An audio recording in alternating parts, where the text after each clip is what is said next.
Assalamualaikum warahmatullahi wabarakatuh.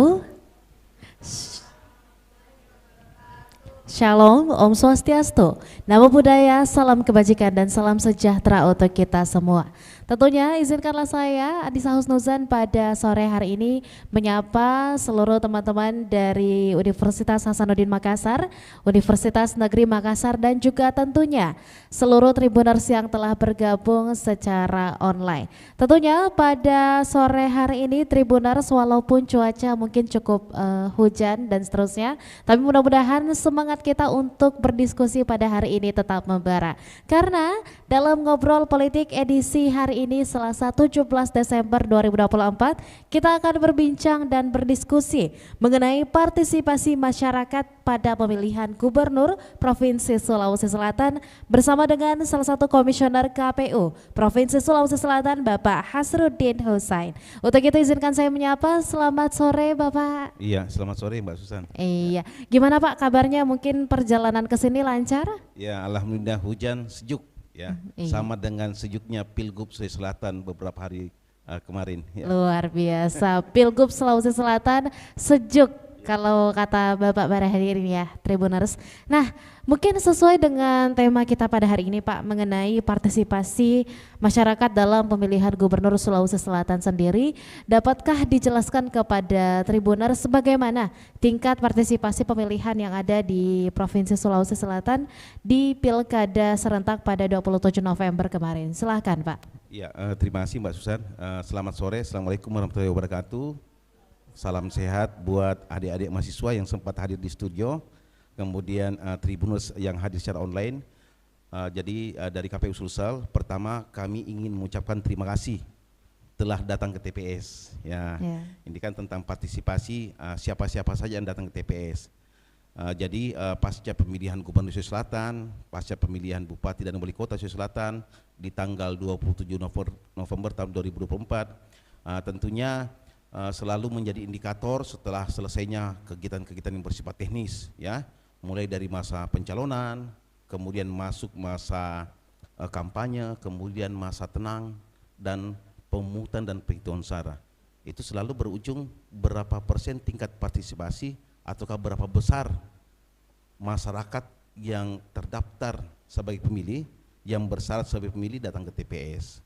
Jadi alhamdulillah dapat kami sampaikan bahwa setelah KPU Sulsel melakukan kegiatan sosialisasi pendidikan pemilih, ya bekerja sama dengan beberapa simpul-simpul seperti basis komunitas pemilih pemula, kemudian pemilih pemuda, kemudian basis komunitas keagamaan dan seterusnya, bekerja sama dengan mitra-mitra strategis seperti media, ya.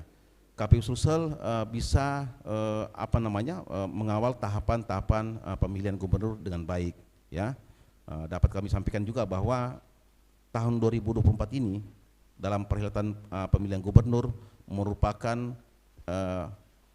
capaian yang tertinggi dari kegiatan pemilihan gubernur dari tahun 2013, kemudian tahun 2018 dan tahun 2024. Di tahun 2013 tingkat partisipasi pada pemilihan gubernur itu ada di angka 68%, ya. Kemudian di tahun 2018 partisipasi masyarakat pada pemilihan gubernur itu pada angka 69,5%.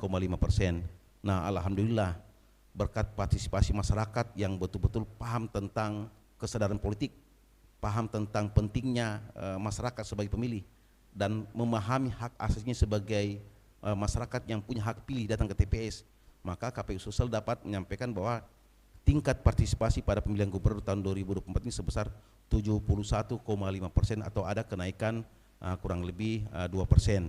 Dan ini menjadi capaian luar biasa menurut kami selaku penyelenggara, dan kesuksesan itu menjadi menjadi satu capaian bahwa masyarakat berperan aktif dan sadar tentang haknya sebagai pemilih pada pemilihan gubernur, bupati dan wali kota para pilkada tahun 2024. Seperti itu sebagai informasi awal. Ya, baik Pak. Nah, tadi sudah disampaikan juga ya Pak ya bahwa data yang dipegang sendiri hingga 71% Ya, di pilkada serentak ini 71,5%. Ya. 71,5%. Ada peningkatan kurang lebih 2% dari pelaksanaan pilkada sebelumnya Pak. Apakah mungkin dapat dijelaskan juga kepada Tribuners sebenarnya dari 2% itu sebenarnya apa-apa saja nih Pak upaya yang sudah dilakukan oleh teman-teman KPU Provinsi Sulawesi Selatan sendiri dalam meningkatkan partisipasi pemilih di Sulawesi Selatan? Jadi KPU bekerja sesuai dengan apa namanya norma yang diatur dalam PKPU 9 tahun 2022, bahwa dalam melakukan kegiatan sosialisasi KPU itu melakukan pendidikan pemilih terhadap segmentasi yang saya sebut tadi, pemilih pemula, ya mungkin seperti adik-adik mahasiswa yang hadir ini yang sudah untuk pertama kali datang ke TPS, ya. Kemudian pemilih pemuda itu ada di angka usia 25 tahun, ya. Mungkin sudah 2 kali ataukah 3 kali datang ke TPS, mulai dari pemilu, kemudian pilkada dan pemilu kembali. Nah, apa yang dilakukan KPU melalui kegiatan program prioritas dan terintegrasi yang kami canangkan di KPU Sulsel.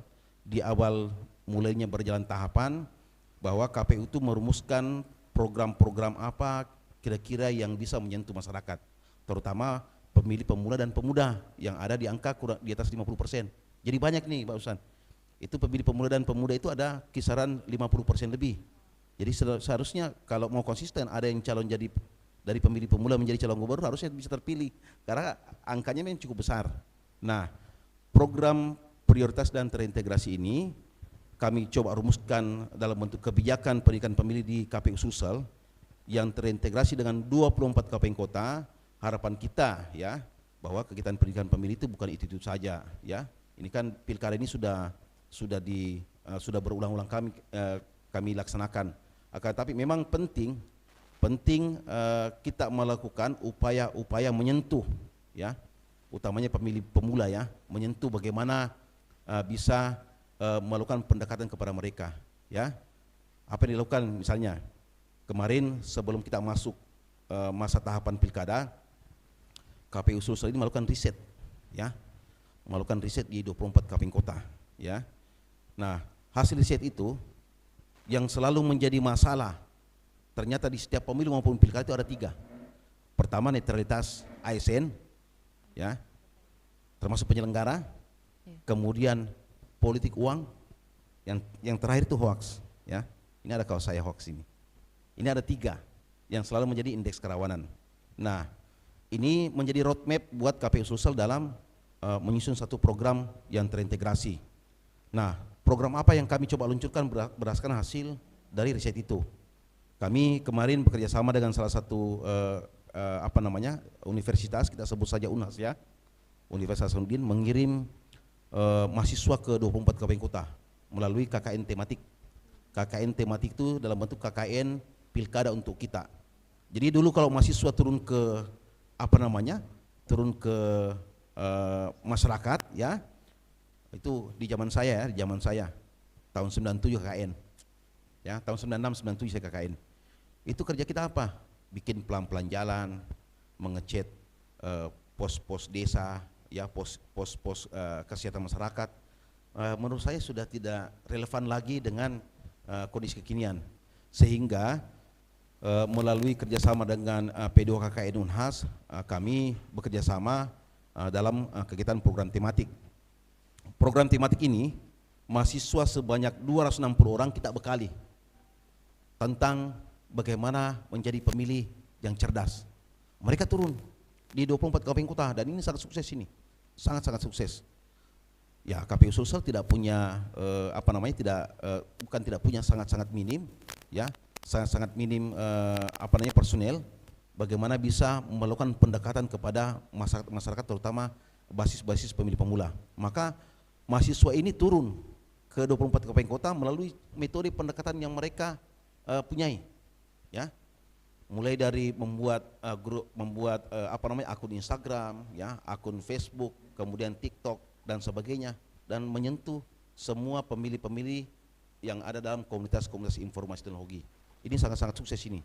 Selama kurang lebih 40 hari tidak salah ya, mereka turun pada saat penarikan dari kegiatan KKN, dan ternyata kami sendiri dari KPU Sulsel itu mendapat apresiasi dari KPRI bahwa ada program yang betul-betul kita lakukan dan punya algoritma. Ini ada algoritma ini. Kalau kita ketik KPU KKN tematik itu langsung menyebut ke KPU Sulsel, dan ini menurut kami sudah hal yang luar biasa. Itu yang pertama. Terus yang kedua, ada kegiatan Kafe Demokrasi. Kafe Demokrasi ini juga luar biasa ini, ya. Daripada mengundang mahasiswa ke kantor KPU, baru datang 15 menit sudah ngantuk-ngantuk. Lebih bagus kita undang ke KP untuk diskusi, ya. Jadi 24 KP kota juga melalui program terintegrasi.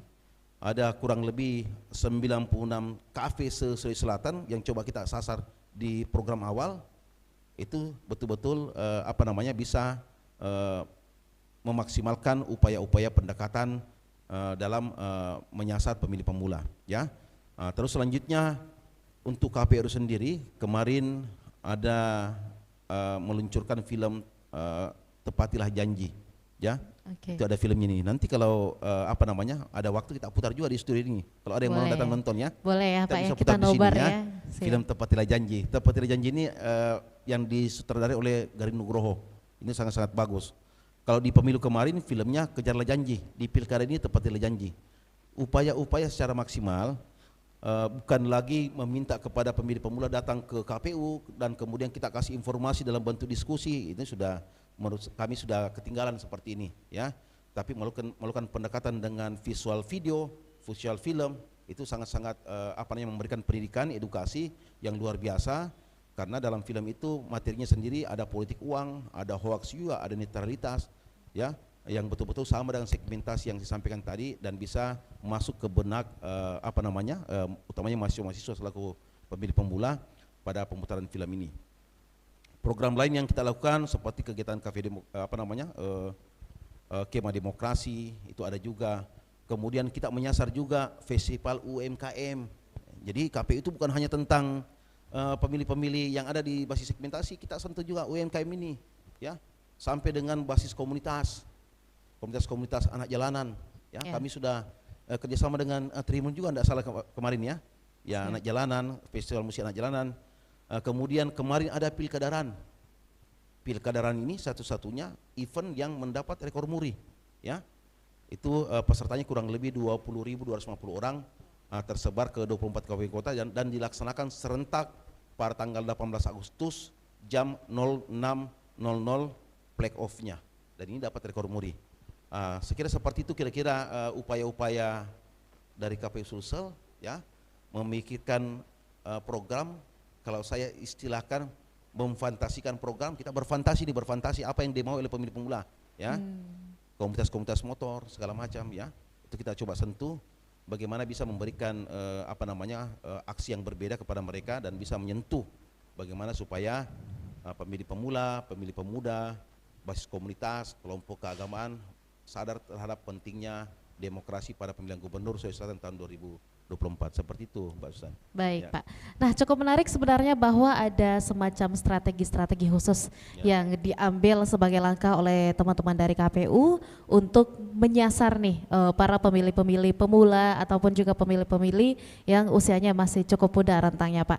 Nah, tapi dibalik dari angka kurang lebih 2% peningkatan itu sendiri, sebarannya di Provinsi Sulawesi Selatan bagaimana, Pak? Kabupaten atau kota mana yang tingkat keterpilihannya mungkin paling tinggi ataupun sebaliknya, kabupaten atau kota mana yang tingkat keterpilihannya itu yang rendah? Silakan. Oh iya, berdasarkan hasil rekapitulasi KPU Provinsi Selatan, jadi kita diskusi tentang pemilihan gubernur, ya. Kami punya data bahwa tingkat partisipasi tertinggi di Sulawesi Selatan di Kabupaten Nrekang. Itu angkanya 81,17%. Terus yang kedua, Kota Parepare angkanya 80,84%. Terus kabupaten yang ketiga, nomor ketiga dalam pencapaian tingkat partisipasi, Kabupaten Sopeng angkanya 78,91%. Yang keempat Kepulauan Selayar 78,75%. dan yang masuk di 5 besar terakhir adalah Bantaeng. Tingkat partisipasinya 78,06%. Nah, 5 kabupaten kota ini itu ada di angka-angka rata-rata capaian KPU Provinsi Selatan, ya. Jadi kan KPU Sulsel angkanya 71,5% dan 5 kabupaten kota ini angkanya memang di atas rata-rata dari KPU Sulsel. Sementara yang terendah dari 24 KPU kota itu Kota Makassar, ya. Capaiannya ada di angka 58%. Nah, pasca pelaksanaan kegiatan Pilgub kemarin, kami sudah 2 kali melakukan kegiatan evaluasi dan FGD, mengundang pemilih pemula dan pemilih pemuda di di kantor KPU Sulsel, mencoba meng-hire informasi kira-kira apa nih menjadi penyebab, ya. Kalau di Pilkada Makassar memang angkanya selalu di angka itu, ya, di atas 50, di bawah 60 seperti itulah. Tapi kan KPU Sulsel harus melakukan evaluasi kira-kira seperti apa. Nah, ternyata satu hal yang menjadi masalah bahwa di Makassar ini banyak pemilih yang berasal dari luar, ya, yang masih ber-KTP luar Makassar, ataukah dia di kota ber-KTP Makassar tapi berada di luar, itu tidak pulang memilih. Ya, yang namanya wilayah kota besar sama dengan DKI kemarin. DKI kan kemarin di pemilihan gubernur ini juga angkanya juga kurang lebih sama ini, 50% juga. Ya, ini menjadi challenge, ini menjadi tantangan buat KPU Sulsel sendiri untuk ke depan. Ya, kira-kira seperti apa lagi merumuskan strategi, ya.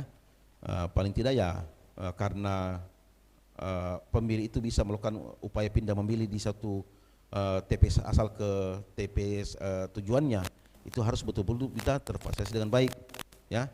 Ini selalu menjadi selalu menjadi residu Mbak Susan di setiap perhelatan pilkada, utamanya wilayah kota-kota besar, ya, kota-kota besar, karena penduduknya penduduk yang berasal dari berbagai daerah, ya, berbagai daerah seperti itu, dan mahasiswanya memang berasal dari daerah lain.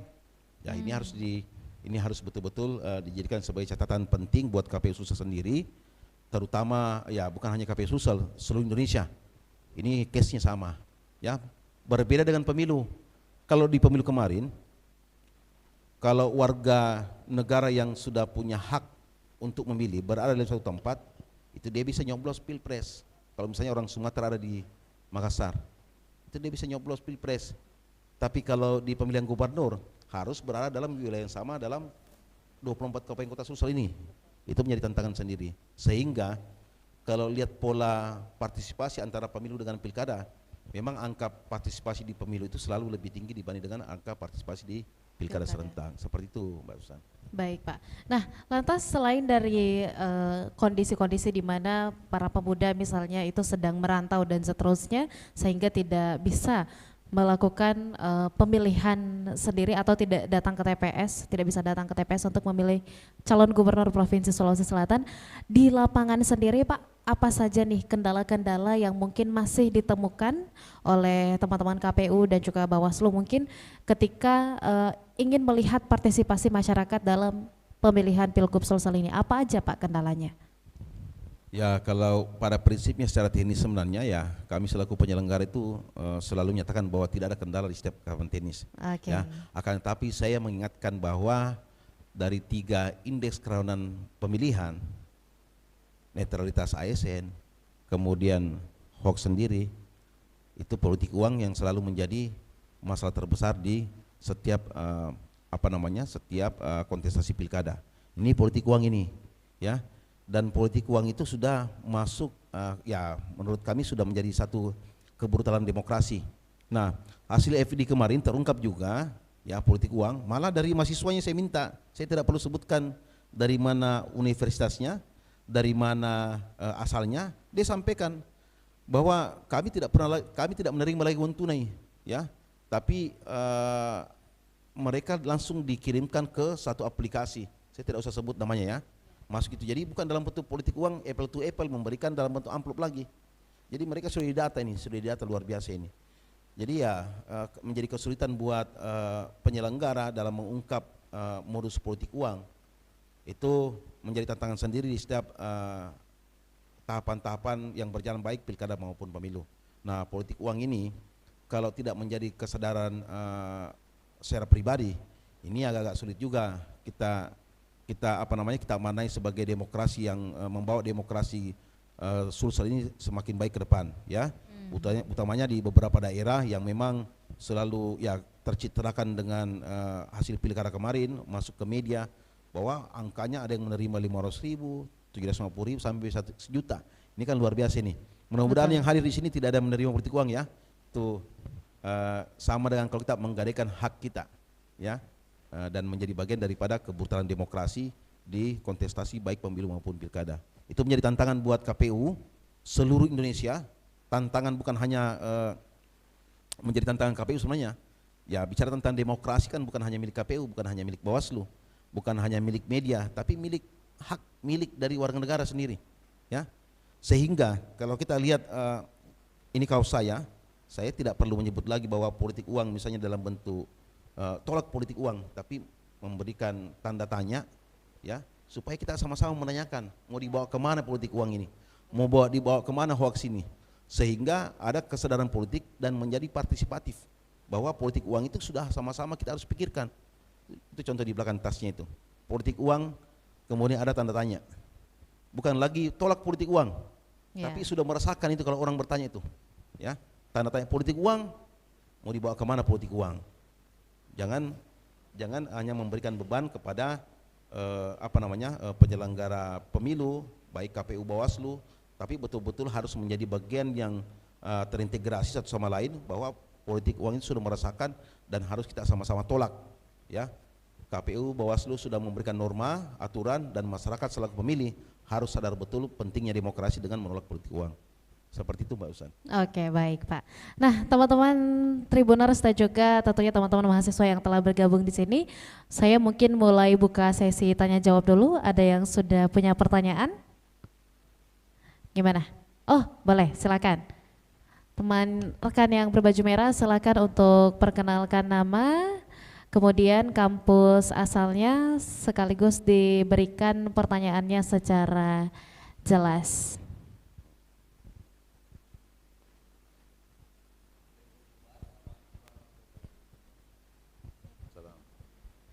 Tunggu, mic-nya. Boleh tolong dibantu mic teman-teman panitia?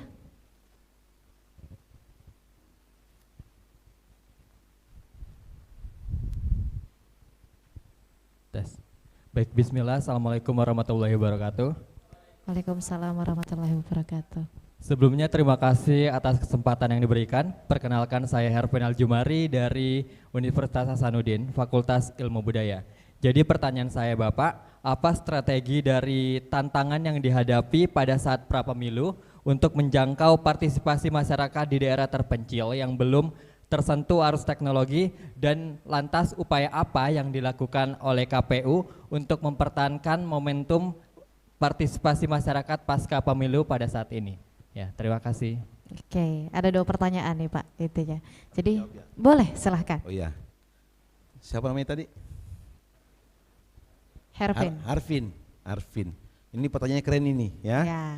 Jadi memang selalu menjadi tantangan buat KPU dalam mengakses pemilih, utamanya wilayah terpencil, ya. Salah satu lokasi saya ambil sampel, ya.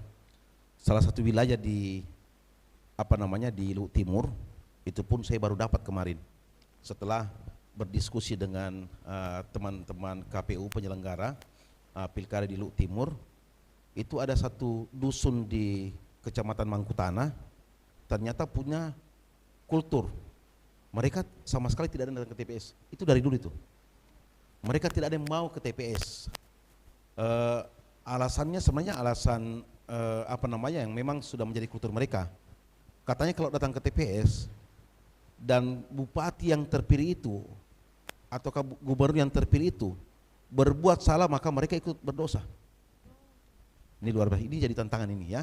Wilayah terpencil, saya coba lihat dulu itu kecamatan ya. Itu salah satu dusun di Mangkutana, wilayah Luhut Timur. Ini menjadi tantangan. Sama dengan wilayah kepulauan di Selayar, Kepulauan Liukang, ya, Liukang Tangaya yang berbatasan dengan Nusa Tenggara, lebih cepat kalau dari NTT, lebih cepat dari Bali dibanding dari Pangkep sendiri, ya. Itu lebih cepat itu, ya. Ini ya perlu kita pahami bahwa proses-proses KPU itu bukan hanya sebatas wilayah-wilayah kota. Ini ada wilayah Lu Utara juga ada di pegunungan yang harus diakses dengan jalan kaki ada juga. Nah, apa yang dilakukan oleh KPU? Nah, kami punya perangkat ya PPK dengan PPS ya. Di awal tahapan pilkada kemarin ya, semenjak saya menjabat diberikan kewenangan oleh teman-teman selaku divisi sosialisasi dan pendidikan pemilih di KPU Sulsel, kami sadar bahwa kami kekurangan personil dalam mendistribusikan informasi lebih cepat kepada pemilih-pemilih yang betul-betul berada di wilayah yang sulit jangkau. Nah, PPK ini kami undang dan memberikan undang mereka diberikan bekal sebagai trainer ya. Jadi dia diberikan bekal dalam metode TOT, training of trainer ya. Pembekalannya kurang lebih 3 hari dan kami mengulang untuk 3 kali. Mereka siap turun ke lapangan berbekal itu, karena PPK dan PPS itu wilayah terpencil dimanapun pasti ada penyelenggara kami. Sampai di ujung di sana itu ada PPSKB, itu ada, pasti ada yang desa. Ini yang menjadi bekal buat KPU yang dulu sama sekali tidak pernah disasar ya. Kami memanfaatkan penyelenggara ad hoc kami yang betul-betul kita bekali ilmu tentang bagaimana bukan hanya menyampaikan informasi, tapi bagaimana bisa mengubah perilaku pemilih, bagaimana bisa mengubah perilaku pemilih, utamanya menyampaikan informasi-informasi sekaitan dengan politik uang. Dan ini ya karena indikatornya adalah indikator yang tidak bisa terukur kecuali kita melakukan lagi riset ya, maka sampai dengan hari ini kami mengklaim bahwa beberapa program yang betul-betul prioritas terintegrasi itu betul-betul bisa tersampaikan dengan baik kepada pemilih-pemilih yang berada di kepulauan. Jadi kalau dari KPU Sulsel harus ke ke daerah Liukang itu 5 hari itu, 5 hari naik kapal laut itu, ya 5 hari harus, belum kalau ada ombak ya, belum kalau harus mendapat kendala-kendala alam, itu bisa lebih lama lagi. Itu wilayah kita ya, wilayah kita di masuk wilayah Sulawesi Selatan itu ada di ujung penghujung wilayah Pangkep itu, terakses dengan naik kapal misalnya kurang lebih 2 hari 3 hari 3 malam, kemudian mengakses lagi dengan wilayah kepulauan terjauh dari wilayah ibu kota kecamatan, itu sangat-sangat jauh. Dan ini memang penting menjadi perhatian buat KPU, karena ya kami pahami bahwa semakin terpencil satu wilayah semakin minim informasi yang bisa tersampaikan. Akan tetapi Mbak Susan, kepada teman-teman mahasiswa, kepada pendengar Tribun online yang Tribun Timur ya, yang mengikuti secara online, kami ingin sampaikan bahwa kalau saya ngirim informasi ada 313 penyelenggara ad hoc se-Sulawesi Selatan, itu tidak sampai 10 menit itu sudah sampai ya. Kami ada grup WA, memanfaatkan dengan baik. Jika kalau saya sampaikan informasi segera share, itu terbukti apa? Terbukti tiba-tiba 3 jam kemudian muncul algoritma baru terkait dengan isu itu. Dan ini sangat sukses menurut saya.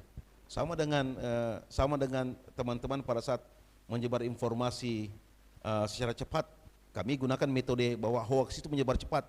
Kami manfaatkan itu, bahwa informasi yang benar juga itu bisa tersampaikan dengan cepat kalau betul-betul PIC-nya sudah mendapat informasi atau tata cara yang baik dalam proses penyebaran informasi. Jadi kami latih kehumasan mereka, termasuk membuat konten-konten konten-konten sederhana dalam bentuk visual video ya, yang mereka upload dalam Instagramnya, mengupload dalam bentuk status, menyebar ke beberapa grup-grup WhatsApp yang memang berada dalam komunitas-komunitas masing-masing penyelenggara ad hoc seperti itu. Jadi menyasar betul-betul. Kalau saya kirim WA misalnya jam 8.20.00, itu 10 menit 15 menit kemudian itu sudah tersampaikan sampai gunung-gunung, sampai di pulau-pulau yang ada jaringan ya. Seperti itu Mbak Susan ya. Oke Pak, pertanyaan kedua tadi Pak mungkin boleh dijawab juga. Jadi adik ini menanyakan bahwa bagaimana kemudian KPU mempertahankan momentum kenaikan atau peningkatan yang cukup signifikan dalam partisipasi pemilih ini sendiri. Silakan. Jadi tren positif itu kita akan pertahankan. Apa yang kami lakukan dalam bentuk program prioritas dan terintegrasi satu sama lain. Jadi kebijakan KPU, apapun yang KPU Sulsel lakukan, itu 24 kabupaten kota 313 kecamatan sudah harus melakukan hal serupa. Jadi KPU tidak melakukan lagi program secara mandiri, ya. Kalau misalnya KPU susah melakukan kegiatan A, kemudian kabupaten kotanya B, kecamatannya C, tidak bisa seperti itu.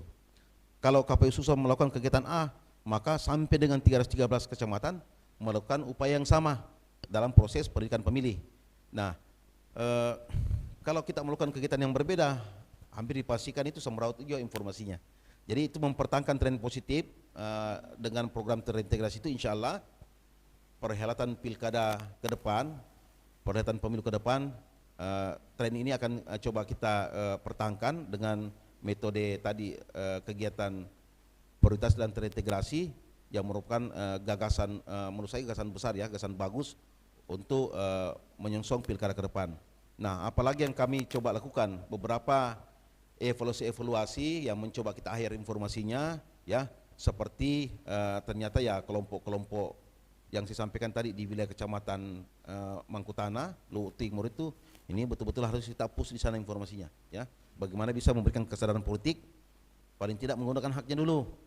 Keterpilihan itu ya semangat dari demokrasi secara substansial, bahwa setelah tanggal 27 November kemarin, maka pemilih ini tidak terhenti datang ke TPS mengawal jalannya pemerintahan 5 tahun ke depan, ya. Apakah program visi, misi dan program masing pasangan calon itu betul-betul bisa mereka lakukan? Ya, kalau tidak dilakukan kita ingatkan bahwa ini loh, Bapak Ibu kemarin terpilih pada saat kampanye itu, kemudian terpilih ini ada program dalam bentuk visi misi yang harus dijalankan, ya. Jadi mengingatkan mereka bagaimana masyarakat bisa memahami ya visi misi dan program itu, dan pasangan calon betul-betul bisa merealisasikan janji-janji politik yang mereka lakukan. Jadi poinnya adalah mempertahankan yang sudah dilakukan dan mencoba mengevaluasi kira-kira yang mana menjadi residu dari pemilu maupun pilkada kemarin. Dan kita akan membuat program yang betul-betul bisa menarik, program yang betul-betul bisa efektif, bagaimana bisa memberikan kesadaran politik kepada masyarakat dalam perhelatan pemilu maupun pilkada ke depan. Seperti itu Mbak Usan. Ya. Oke, baik Pak. Nah, ada lagi yang mau mengajukan pertanyaan? Oke, boleh, silakan.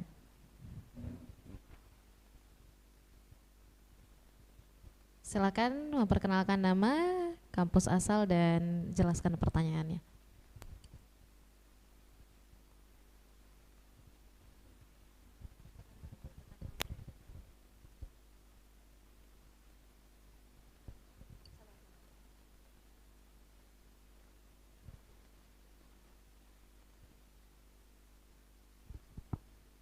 Cek. Assalamualaikum warahmatullahi wabarakatuh. Waalaikumsalam warahmatullahi Perkenalkan, wabarakatuh. nama saya Andi Sabrina Kahar dari Fakultas Ilmu Budaya Sastra Indonesia. Jadi, bagaimana dampak penggunaan teknologi digital dan media sosial terhadap partisipasi pemilih di desa-desa terpencil di Sulawesi Selatan yang sering mengalami kesulitan sinyal, khususnya dalam mendorong keterlibatan kelompok marginal seperti perempuan yang kerap menghadapi hambatan partisipasi dalam pemilihan gubernur, dan apakah terdapat kebijakan khusus untuk mendukung partisipasi kelompok ini? Terima kasih. Oke, silakan langsung dijawab Terima Pak. kasih. Jadi kelompok rentan ya, kelompok perempuan, anak dan disabilitas itu merupakan kelompok rentan yang merupakan salah satu segmen yang memang harus disasar oleh KPU dalam melakukan pendidikan pemilih di semua segmentasi ke semua lapisan masyarakat. Nah, memang menjadi tantangan, tapi di Sulsel ini kalau jaringan itu hampir semua sudah terakses ya, kecuali beberapa wilayah-wilayah gunung. Tentunya kita tidak bisa mengandalkan informasi dan teknologi karena adanya kendala sinyal itu. Maka kembali ya namanya tidak ada fasilitas jaringan. Ya, kita memerlukan metode yang sebelumnya dalam bentuk metode bertemu secara langsung, ya, mengumpulkan mereka dalam satu desa, baik dalam bentuk kafe demokrasi. Karena kafe demokrasi ini bukan pemikiran kita hanya di kafe-kafe besar, sampai dengan warung-warung kopi yang berada di satu desa-desa kecamatan mereka, teman-teman dari PPKPPS ini mengumpulkan mereka, ya. Tapi alhamdulillah di pemilu tahun 2024 dan pilkada ini jaringan itu saya belum mendapat informasi terkait mengenai kendala jaringan. Ini karena saking majunya lagi kita ini sudah semakin maju terkait mengenai itu. Jadi kalau toh memang di satu wilayah dusun, satu tempat, memang tidak bisa terakses dengan informasi, masih adakah yang tidak menggunakan handphone kalau pemilih sekarang, ya, tidak menggunakan media sosial? Maka jejaring itu dalam bentuk informasi melalui media sosial, ya, mulai dari Facebook itu sudah mulai ditinggalkan sekarang, ya, itu sudah masuk ke Instagram, ya, kemudian TikTok. KPU Sulsel itu punya akun media sosial lengkap, ya, bahkan kami wajibkan semua pegawai di KPU itu punya media sosial, termasuk Facebook, Instagram, TikTok, ya, kemudian media sosial lain itu kita gunakan. Bagaimana bisa betul-betul bisa menarik? Saya aja masih pakai TikTok ini dan follower saya lumayan, Mbak Susan, ya. Boleh Pak ya, nanti kita follow-followan ya. Ya, Oke. itu saya suka karena kalau saya berangkat dari memberikan arahan dan kemudian saya sendiri tidak melakukan, ya mau tidak mau saya harus belajar sama pemilih-pemilih di rumah saya, ada anak saya, tuh, paling tidak bisa belajar bagaimana bisa membuat konten-konten video, ya, cara mengupload, jam-jam mana harus mengupload bisa lebih cepat, ya kan seperti itu, ya. Facebook beda jamnya, kemudian Instagram beda jamnya, kemudian di TikTok beda jamnya.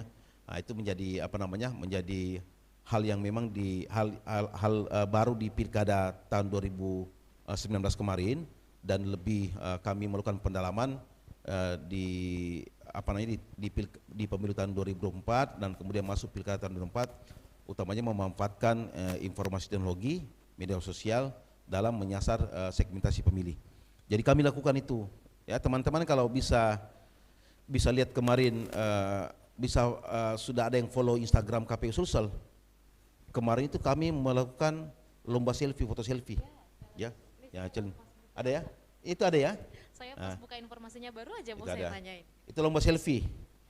Dari target 720 orang, hanya 30 per kabupaten kota.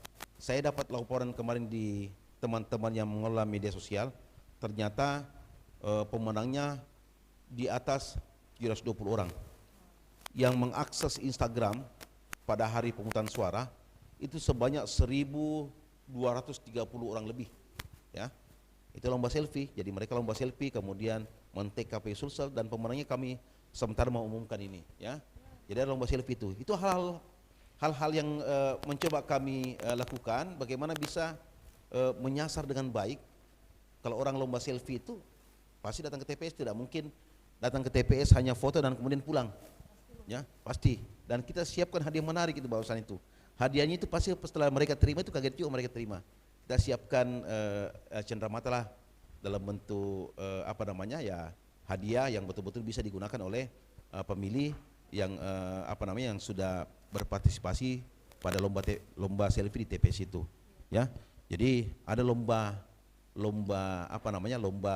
selfie untuk pemilih, bagaimana bisa mereka betul-betul bisa mengabadikan momennya, ya, ke TPS di hari pemungutan suara. Dan mereka saya coba ngecek yang mengupload, mereka tidak hapus, ya. Dan follower KPU Sulsel di Instagram itu setelah setelah selesainya tanggal 27 November memang mulai naik. Tidak salah itu ada di angka 20.600, ya. Tidak salah 20.600 sekarang, berapa ya? Tidak salah ya, yang terakhir itu luar biasa. Dan kami lakukan juga kemarin di pemilu tahun 2024 di tanggal 14 Februari, ya. Jadi itu salah satu bentuk kegiatan yang kami pertahankan, yang sukses dilaksanakan di pemilu tahun 2004 dan coba kita lakukan lagi di Pilkada tahun 2004 kemarin. Seperti itu, Mbak Usa. Oke, baik Pak. Nah, ini tadi waktu Bapak menjelaskan tentang selfie challenge ya, challenge selfie di TPS sendiri, saya pas banget lagi kepo-kepoin akun TikTok sebenarnya. Akun TikTok, dan ini nih Tribuners, bentuk himbauan challenge-nya. Jadi salah satu syaratnya adalah unggah foto memperlihatkan jari yang sudah dicelupkan ke tinta. Jadi pasti udah memilih tuh. Jadi Iya betul. Jadi ada semacam sebuah tantangan khusus ya yang teman-teman pemilih mungkin pikirkan ketika datang ke TPS dan itu jadi tren Pak jadinya. Dan itu kemarin sebagai orang yang cukup aktif juga di Instagram melihat banyak sekali Pak orang-orang yang kemudian menggunakan momentum pilkada untuk membagikan partisipasi mereka dalam pemilihan umum sendiri. Nah, tapi kalau kita membahas tentang partisipasi pemilih, mungkin kalau teman-teman masih ada yang mau bertanya boleh di hold dulu ya, soalnya saya juga ada pertanyaan nih. Selain membahas partisipasi ketika masyarakat memilih, mungkin bentuk partisipasi lain yang juga perlu untuk kita diskusikan adalah KPPS dan PPS itu sendiri Pak. Nah, melihat di TikTok dan juga Instagram kemarin sebenarnya cukup ramai tren abdi negara katanya atau ya pengabdi negara tapi bentuknya adalah teman-teman yang bergabung ke KPPS sendiri. Nah mungkin bisakah dijelaskan Pak mengenai bagaimana bentuk partisipasi masyarakat di dalam KPPS dan juga PPS atau dalam bentuk penyelenggaraan itu sendiri dan rentan usia berapa yang paling banyak bergabung dalam Pilkada Sulsel kali ini, silahkan Pak. Ya, saya kira menarik ya tentang partisipasi masyarakat yang mau menjadi penyelenggara. Jadi di setiap tahapan-tahapan pemilu maupun pilkada, ya terus terang KPU hampir semua KPU lah di Indonesia itu di zaman di perhelatan pemilu-pemilu sebelumnya ya, itu kami terkadang kesulitan merekrut penyelenggara KPPS ya. Ya, waktu itu KPPS kan honornya 500.000. Ya, 500.000. Kami kesulitan. Tidak ada yang mau jadi KPPS, ya. KPPS itu pejabat negara yang hanya 24 jam saja, ya. Dan alhamdulillah melalui kebijakan pemerintah sendiri, ya, memang tantangannya adalah selalu dalam bentuk honor itu. Ya, dan kemudian pemerintah melalui KPU RI ada peningkatan honor buat mereka, ya saya anggap bahwa ya mungkin memang berkorelasi antara jumlah honor yang mereka harus terima dengan mereka harus bekerja luar biasa ini. Walaupun kerjanya hanya 24 jam tapi luar biasa ya. Kejadian sebelumnya ya kita masih teringat di perhelatan pemilu tahun 2019 kemarin ya banyak yang meninggal ya, menjadi evaluasi karena kurangnya masa usia produktif yang masih sehat-sehat yang mau jadi penyelenggara. Akhirnya menjadi penyelenggara umur-umur 50 tahun, 60 tahun yang punya penyakit komorbid. Ya. Ya, itu punya. Kami tawarkan, saya di setiap diskusi di kampus-kampus, saya tawarkan kepada mahasiswa, ada tidak yang mau jadi KPPS langsung lolos, tidak perlu lagi ikut seleksi. Ya, paling mengangkat tangan itu 1-2 orang. Kemarin yang hadir di kantor KPU Sulsel, kami mengundang 200 orang mahasiswa, dari 200 orang itu hanya 2 yang menjadi KPPS. Ya, hanya 2 yang menjadi KPPS. Jadi masih sangat minim kelompok-kelompok pemilih pemuda yang mau menjadi KPPS. Nah ini menjadi tantangan juga Mbak Susan, sama yang disampaikan tadi, bahwa kita berharap sebenarnya yang menjadi KPPS ke depan itu adalah kelompok-kelompok pemilih pemula dengan pemuda. Ya, jangan lagi orang tua yang betul-betul sudah harus istirahat, betul-betul harus mempersiapkan dirinya datang ke TPS, ya, kemudian datang ke TPS menggunakan hak pilihnya, mereka harus lagi berjuang menjadi penyelenggara, ya. Tapi di tahun 2000 pilkada pemilu dan pilkada tahun 2004 ini, ya alhamdulillah ya, tantangan merekrut anggota KPPS di beberapa wilayah memang sangat-sangat sulit, ya, terutama syarat-syarat kalau syarat-syarat usia 17 tahun itu hampir tidak ada masalah. Yang menjadi masalah syarat-syarat yang ijazah SMA ini, ya. Itu banyak yang mau tapi ijazahnya hanya SMP misalnya, sehingga diskresi dari melalui surat KPU sendiri memberikan akses bahwa kalau memang tidak bersyarat dari segi dari standar ijazah itu, dari pendidikan itu bisa merekrut bukan dari ijazah SMA kan, tapi paling tidak bisa membaca dan menulis, ya. Itu sudah menjadi tantangan. Ya, jadi penekanannya sebenarnya kita berharap, harapan terbesar dari KPU sendiri bahwa KPPS ke depan itu dihuni ataukah yang terekrut sebagai anggota KPPS itu paling tidak dari pemilih-pemilih pemula ini, pemilih pemuda Betul. yang biar begadang 3 kali 24 jam itu belum masih strong juga, ya. Masih strong, masih kuat. Ya. Ya, jangan lagi yang menjadi KPPS, anggota KPPS sama dengan seumuran saya, ya, sudah di atas 50 tahun. Ya, harapan kita seperti itu. Ya, bagaimana bisa berkontribusi terhadap demokrasi, bukan hanya datang ke TPS sebagai pemilih, tapi berpartisipasi sebagai penyelenggara pemilihan baik pemilu maupun pilkada ke depan. Walaupun satu hari yang lagi rame di TikTok, ya, Jadi abdi negara. jadi abdi negara, ya, ya ini macam-macam ini. Seperti itulah mereka caranya bermain, ya. Iya, betul, Mereka Pak. cara betul. bermain, ya banyak juga dijadikan sebagai apa namanya, sebagai apa ya, anekdot atau sarkas itu yang kayak begitu, ya. Tapi ya KPPS yang betul-betul sudah mengabdikan dirinya, KPPS yang sudah mengabdikan kemampuannya selaku penyelenggara baik pemilu maupun pilkada kemarin, kami sudah mengucapkan terima kasih kemarin bahwa tanpa mereka tidak bisa terlaksana dengan baik tahapan-tahapan pemilu maupun pilkada di tahun 2024 kemarin. Seperti itu Mbak Susan. Siap Pak, siap. Nah baik teman-teman, masih ada yang mau bertanya? Kalau cukup, saya ada pertanyaan juga. Gimana? Ada? Oke, kalau gitu saya mau mendiskusikan ini juga nih Pak, bahwa sebelum pelaksanaan pilkada serentak, khususnya di Pilgub Sulawesi Selatan 2024 kemarin, Bawaslu Republik Indonesia sendiri kan merilis pemetaan kerawanan pemilihan serentak 2024, dan berdasarkan rilisannya tersebut sebelum pilkada kemarin, Sulsel masuk di dalam daerah zona rawan atau zona merah nih Pak di pilkada serentak 2024.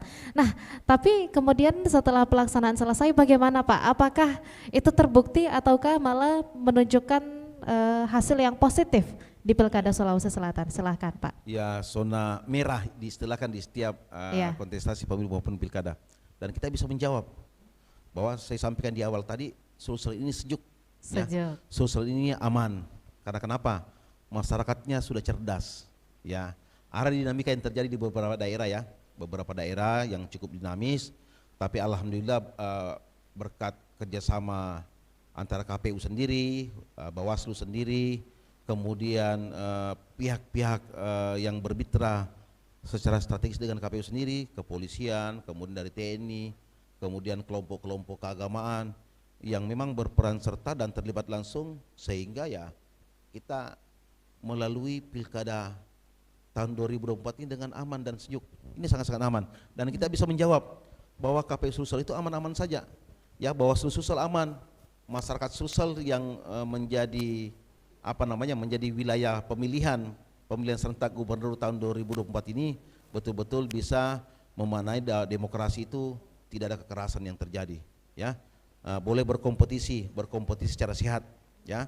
Kompetisi sudah selesai di tanggal 27 November, saatnya sekarang berkolaborasi bagaimana bisa mengawal pemerintahan yang terpilih ke depan selama 5 tahun berjalan dengan baik, ya. Oke, Ya, berarti clear and clean ya Sudah Pak clear. ya. Jawabannya adalah Sulsel sejuk dan aman, ya. sejuk dan aman dalam kontestasi pilkada 2024 kemarin. Nah, sebagai penutup diskusi mungkin Pak ya, pada hari ini tadi kita sudah berdiskusi banyak tentang bagaimana partisipasi pemilih, kemudian menjawab juga bagaimana peran-peranan yang diambil oleh masyarakat, dan juga apa-apa saja yang sudah dilakukan oleh KPU Sulawesi Selatan sendiri untuk meningkatkan partisipasi pemilih di pilkada serentak kemarin. Nah, di sesi closing statement ini kami persilahkan Bapak untuk menyampaikan mungkin bentuk terima kasih dan seterusnya untuk masyarakat Sulsel, dan mungkin harapannya untuk mengawal hasil pemilihan pilkada serentak 2024 khususnya di Pilgub Sulawesi Selatan. Silahkan Pak. Ya. Tagline KPU Sulsel, pilkada untuk kita, ya. Pilkada untuk kita itu partisipatif. Ada muatan-muatan partisipatif bahwa KPU, Bawaslu tidak bisa bekerja sendiri. Suksesnya tahapan-tahapan pilkada secara teknis itu bukan hanya milik KPU. Peran serta masyarakat, stakeholder menjadi bagian, harus berkolaborasi satu sama lain sehingga tahapan-tahapan ini berjalan dengan baik. Nah, kalau kita lihat tagline KPU Pilkada untuk kita di awal tahapan kita luncurkan. Jadi peluncuran tahapan Pilgub itu ditandai dengan peluncuran tagline KPU sendiri, Pilkada untuk kita. Nah, harapan terbesar dari KPU sendiri di Sulsel ini bahwa kalau mau lihat demokrasi bisa berjalan dengan baik, maka searah dengan salah satu asas dalam demokrasi secara substantif adalah partisipatif. Masyarakat harus bisa berperan serta di setiap tahapan-tahapan pilkada maupun pemilu. Contoh, bagaimana namanya peran partisipatif, bukan hanya hadir sebagai peserta dalam setiap diskusi yang dilakukan oleh KPU, termasuk pada saat menemukan ada indikasi politik uang laporkan. Itu yang dimaksud dalam partisipatif, ya. Menemukan ada yang mengirim yang tidak bisa menahan jari-jarinya nih, Mbak Usan, mengirim berita hoax, ingatkan dia bahwa itu tidak boleh, itu betul-betul harus disaring dulu, baru kita share. Itu pemaknaan demokrasi secara substantif, bahwa tahapan-tahapan pilkada ini, tahapan-tahapan pemilu ini seharusnya sudah menjadi partisipatif, milik semua masyarakat, ya, bukan hanya milik penyelenggara ke depan. Mungkin sebagai closing statement ke depan, ya, sekali lagi bahwa demokrasi bisa berjalan baik jika kita berperan serta menjadi bagian yang melebur berkolaborasi dengan KPU maupun Bawaslu selaku penyelenggara. Seperti itu Mbak Usan, ya. Oke, harapan baik. terbesar dari KPU sendiri. Baik Pak, dan tentunya sebagai penutup diskusi ini juga kami Tribun Timur dan juga tentunya mewakili seluruh masyarakat Sulawesi Selatan juga hendak menghaturkan terima kasih ya Pak ya atas kinerja keras dari jajaran KPU Provinsi Sulawesi Selatan sendiri atas segala kerja keras. Mungkin boleh kita berikan tepuk tangan juga ya teman-teman Tribun Timur pada hari ini. Mudah-mudahan segala upaya pelaksanaan kemarin juga dapat diberkahi dan menjadi ibadah ya Pak ya bentuknya di sisinya, amin ya rabbal alamin. Terima kasih banyak dan juga tentunya terima kasih kami ucapkan untuk seluruh teman-teman yang sudah hadir di studio Tribun Timur, teman-teman dari Universitas Negeri Hasanuddin Makassar dan juga dari Universitas Negeri Makassar. Dan juga tentunya terima kasih teman-teman Tribuners yang telah bergabung di ruang virtual. Kami ucapkan terima kasih atas partisipasinya dalam Ngobrol Politik edisi kali ini. Saya Nisa Husnuzan mewakili seluruh rekan kru yang bertugas pamit undur diri. Wassalamualaikum warahmatullahi wabarakatuh dan sampai jumpa.